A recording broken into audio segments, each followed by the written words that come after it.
안녕하세요. 저희는 개미와 배짱이 팀 김가람, 성소연이고요. 저희 조는 불안정성의 영역 확장과 정신건강과의 관계 탐구라는 주제로 한국 복지 패널 데이터를 활용하여 연구를 진행하였습니다. 저희의 발표 순서는 다음과 같고요. 이제 간략하게 조금 설명을 드리도록 하겠습니다. 먼저 저희는 불안정성이라는 개념에 주목을 했는데요. 이 학계에서 불안정성이란 확실성, 통제력, 경제적 자원, 적절한 보호제도 등의 요소가 결핍되거나 부족한 상태로 정의됩니다. 또는 고용, 수입, 주거 등의 영역에서 불확실성과 위험을 직면하며 통제력과 회복 탄력성이 낮은 삶이라고 정의되기도 하는데요. 대부분이 유럽의 좌파 노동 운동권에서 시작되어서 주로 고용 영역에서 이러한 불안정성에 대한 연구가 이루어져 왔습니다. 하지만 최근에는 불안정성의 범위 확장에 대한 필요성이 제기되고 있는데요.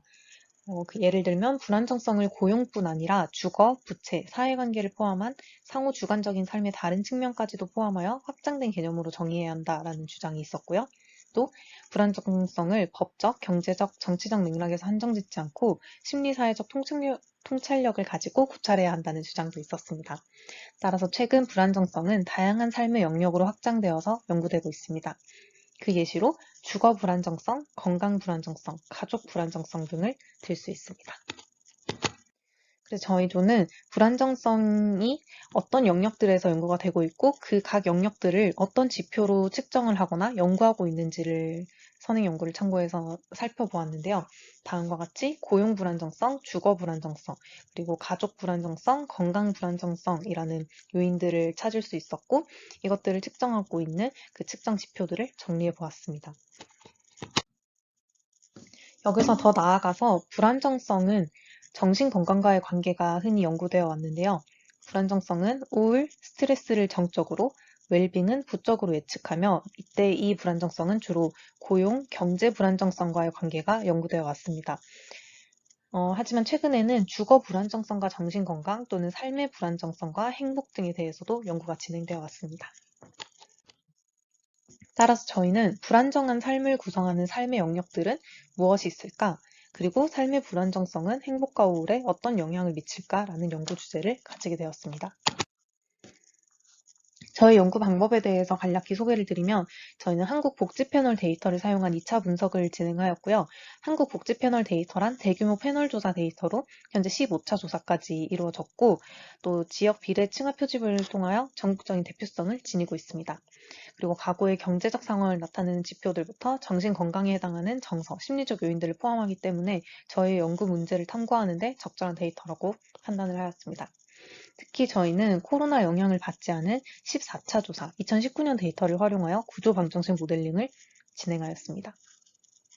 그래서 14,418개의 응답 중 비경제 활동 인구나 우울이나 행복과 같은 심리적 요인에 대해 미응답한 데이터를 제외해서 최종 분석 데이터는 4,336명이었고요. 이들에 대한 기술 통계는 다음과 같습니다. 그리고 저희는 이제 불안정성 요인을 각각 그 설문지에서 뽑아낸 것들로 먼저 구성 변인을 선택한 뒤에 그것을 요인으로 묶어보았는데요. 보시는 것처럼 각 불안정성 영역을 설명하는 문항들을 추가를 하였고요. 그리고 종속 변수로는 우울 척도와 주관적 행복감 이렇게 두 가지를 사용하였습니다. 이 각각에 대해서는 다음 장에서 좀 더 보실 수 있는데요. 이렇게 각 영역을 구성하는 구성 변인들에 대해서 이렇게 코딩을 진행하였고 종속 변수 같은 경우에는 우울 척도와 그리고 주관적 행복감을 측정하는 그 사다리 척도를 사용하였습니다. 그래서 결과에 대해서 소개를 드리면 먼저 기술 통계를 통해서 이 각각의 영역들을 저희가 구성한 변인들이 잘 설명을 하고 있는지를 확인을 하였고요. 다음으로 저희가 구조 방정식 모형을 사용하였는데 먼저 이 구조 방정식 모형이 정말 저희가 원하는 그 요인들을 잘 측정하고 있는지를 확인하는 측정 모형을 살펴보았을 때 보시는 것처럼 모형 적합도가 카이스퀘어 검정 결과 적합한 모형인 것으로 확인이 되었고 또 변별 타당도도 확인이 되었습니다. 그래서 저희가 이제 이 선형을 방향성을 나타내는 구조 방정식 모양을 그려보았을 때 이때 성별, 나이, 교육 수준, 장애 유무, 혼인 상태, 종교 유무를 통제 변수로 투입을 하면서 각 영역의 불안정성들이 우울과 삶의 행복도를 얼마나 예측하는지를 확인해 보았습니다.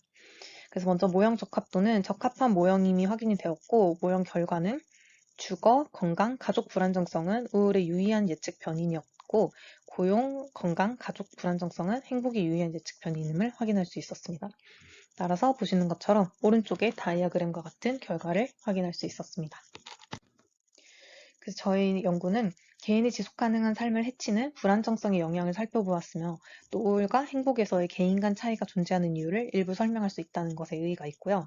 또 최초로 불안정성의 영역을 확장하고자 하였고, 구조 방정식을 통해서 이를 규명하고자 하였습니다.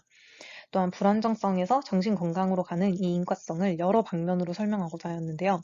특히 삶의 기본 요소로 꼽히는 주거와 우울은 서로 다른 결과를 보여주는 것을 확인할 수 있었습니다. 주거와 고용은 서로 다른 결과를 보여주는 것을 확인할 수 있었습니다. 먼저 주거는 우울에, 반면 고용은 행복에만 유의한 영향을 미쳤는데요.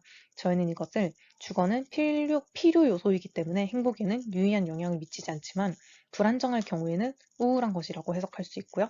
또 고용은 삶을 영위하기 위한 수단이라 우울을 유의하게 예측하지 않지만 불안정할 경우 행복을 부적으로 예측할 것이라고 해석하였습니다.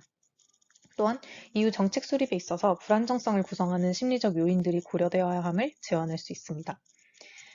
저희가 제안하는 후속 연구는요, 먼저 복지 패널 데이터와 잠재 성장 모형을 활용하여서 종단적인 분석을 진행해 볼 필요가 있다라고 생각을 하였고요. 또 국가의 복지나 지원을 통해서 개인의 불안정성 수준이 변화할 수 있는지를 조사해 볼 필요가 있다라고 생각을 하였습니다. 저희 연구 발표는 여기까지고요. 발표를 들어주셔서 감사합니다.